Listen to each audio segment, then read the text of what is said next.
A'udzubillahi minasyaitonirrajim. Bismillahirrahmanirrahim. Assalamualaikum warahmatullahi wabarakatuh. Bismillahi tawakkaltu 'alallah. La haula wala quwata illa billah. Asyhadu an la ilaha illallah wa asyhadu anna Muhammadan abduhu wa rasuluh. Allahumma shalli wa sallim wa barik alaihi wa ala alihi wa sahbihi ajmain. Rabbi shrah li sadri wa yassir li amri wahlul 'uqdatam min lisani yafqahu qawli. Shadaqallahul adzim. Amma ba'du. Saudara-saudariku jamaah rahimakumullah dimanapun Anda berada. Pada kesempatan kali ini seperti biasa kami akan menyampaikan sebuah bimbingan kerohanian, mengajak hati untuk mengesahkan Tuhan. Semoga Anda semua dalam keadaan sehat walafiat dan bisa menerima sebuah ilmu ini dengan menggunakan sebaik-baiknya dan menjadikan semakin bertambahnya ketakwaan terhadap Allah Subhanahu wa Ta'ala. Untuk itu pada kesempatan kali ini kami akan menyampaikan sebuah judul, yaitu sebuah ujian. A'udzubillahi minasyaitonirrajim. Bismillahirrahmanirrahim.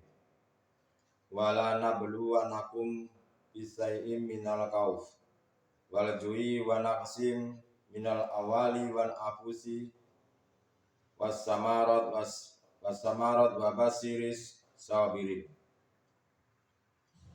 Dan kami pasti akan menguji kalian dengan sedikit ketakutan terhadap musuh dan kelaparan, paceklik dan kekurangan harta dan jiwa dan buah-buahan, dan disampaikanlah kabar gembira kepada orang-orang yang sabar.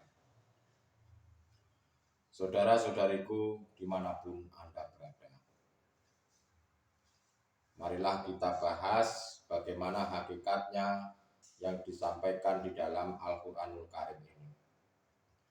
Sebetulnya Allah itu telah menguji keimanan seseorang atau hamba.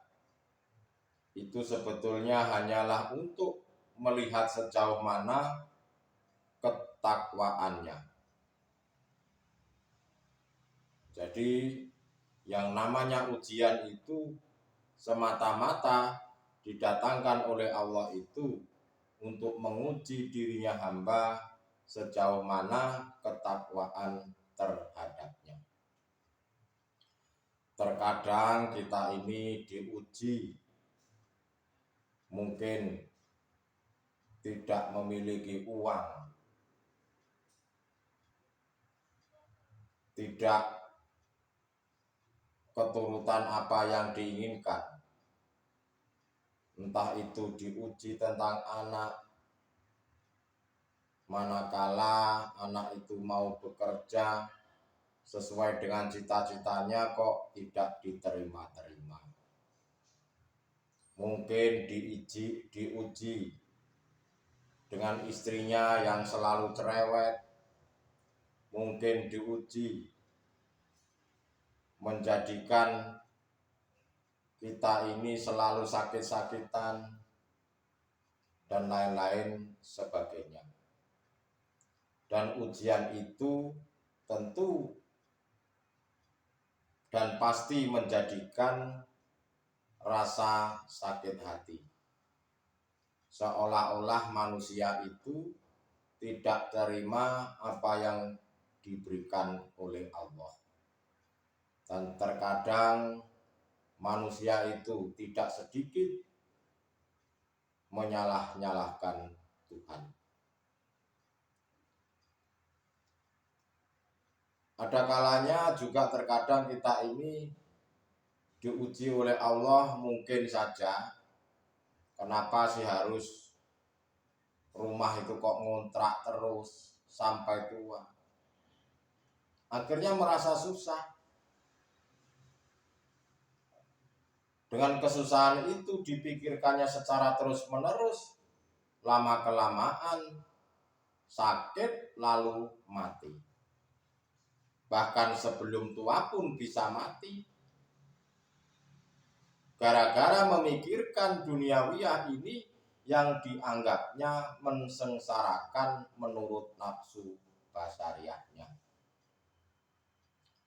Dan Allah itu menguji dengan sesuatu yang sesuatu itu termasuk mengkhawatirkan hati kita atau menakut-nakuti karena mungkin serba kekurangan. Dan ini ada kabar gembira dari Allah.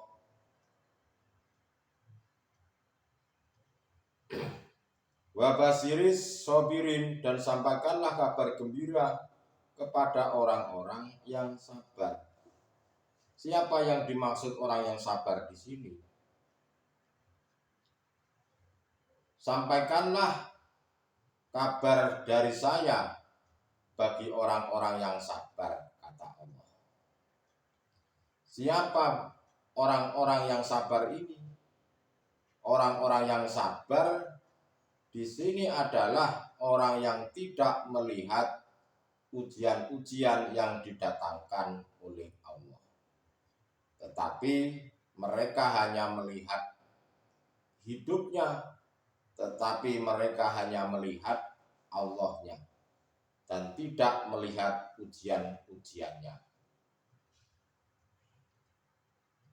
Dan orang-orang yang bisa melihat Allah adalah orang-orang yang melakukan bermunajat atau suhud.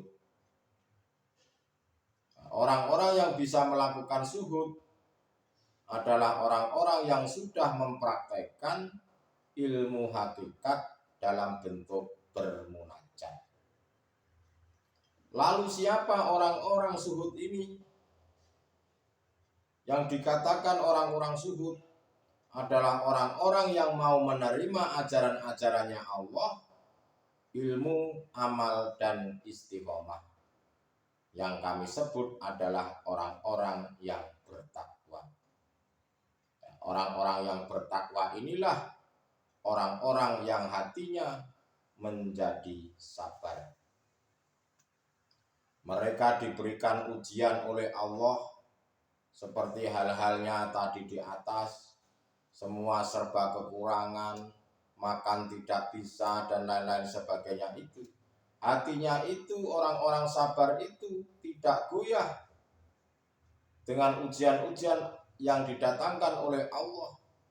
Karena mereka itu melihat Allahnya yang berperan, bukan melihat makhluknya. Dan yang bisa berucap di sini hanyalah orang-orang golongan-golongan hatinya ahli suhud. Orang-orang yang selalu bertakwa, orang-orang yang sabar di dalam hatinya. Lalu siapa orang-orang sabar itu? Alladzina iza asabatum musibah qalu inna lillahi wa inna ilaihi rajiun.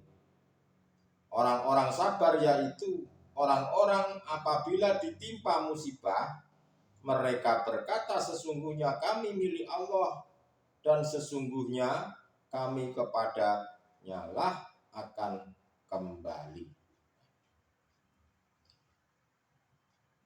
Orang-orang sabar ini tatkala mereka itu diuji dengan hal-hal yang tidak enak. Kalau diuji dengan hal-hal yang enak itu mungkin sudah wajar. Tetapi mereka itu, orang-orang sabar itu, manakala diuji hal-hal yang tidak enak, mereka itu bisa mengucap hatinya, bukan mulutnya yang berucap, hatinya mengucap innalillahi wa inna ilaihi rajiun. Karena bila hanya mengucap di mulut saja, anak TK yang belum sekolah saja mungkin bisa mengucapkan. Bahkan yang dikatakan innalillahi wa inna ilaihi raji'un kalau ada orang meninggal saja. Dan itu pun hanya sekedar ucapan. Hatinya tidak akan mungkin bisa tembus wa inna ilaihi raji'un, itu tidak mungkin. Kecuali bagi mereka adalah orang-orang ahli suhud.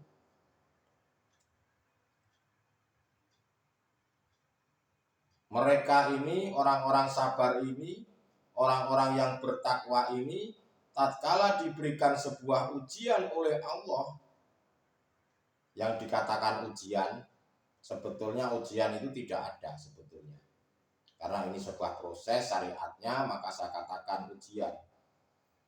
Ujian itu mereka tidak merasa atau tidak goyah hatinya. Mereka pasti hatinya berucap wa inna ilahi raji'un.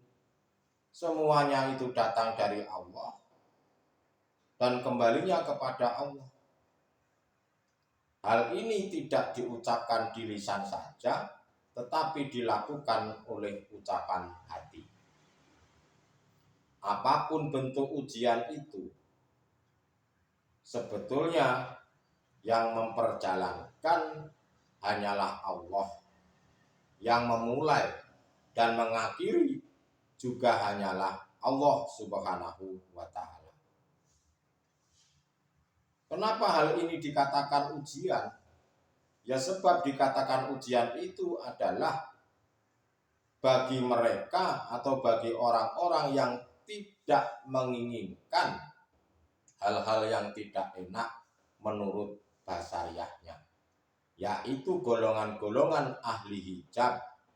Sebab kenapa mereka mengatakan ujian? Karena mereka itu hatinya belum bisa mengesahkan Tuhan dan hati mereka masih ada keterikatan dengan urusan-urusan duniawiya. Makanya ada kata-kata ujian. Ada siang, ada malam, ada pagi, ada sore. Itulah syariatnya. Ya, inilah sebuah proses. Jika dirimu masih melekat, ini saya garis bawahi, jika panjenengan ini masih melekat, ada rasa kemakhlukannya, mau sampai dunia ini hancur lebur kiamat secara syariatnya, manusia itu pasti tidak akan pernah sabar manakala ujian-ujian datang itu tidak enak dirasakan. Manakala hatimu ini masih ada melekat rasa makhluk, mau sampai kapanpun hati Anda tidak akan pernah menemukan ketentraman manakala didatangkan ujian-ujian yang tidak enak. Kalau ujian yang enak tidak perlu disampaikan, karena semuanya manusia ini didatangkan ujian yang enak, harta melimpah dan lain sebagainya, itu tidak ngefek pada mereka. Seolah-olah mereka itu diberikan rahmat, tetapi sebetulnya merupakan mudorot. Mereka tidak akan pernah menemukan rasa enak di dalam hatinya. Kenapa kok bisa demikian? Ya karena memang nafsu itu tidak mau yang tidak enak. Nafsu itu maunya yang enak-enak saja, alias senang-senang saja. Itulah kelakuannya nafsu. Dan ini mayoritas umat manusia terjadi kepada siapapun. Untuk tidak menjadikan hal itu sebuah ujian,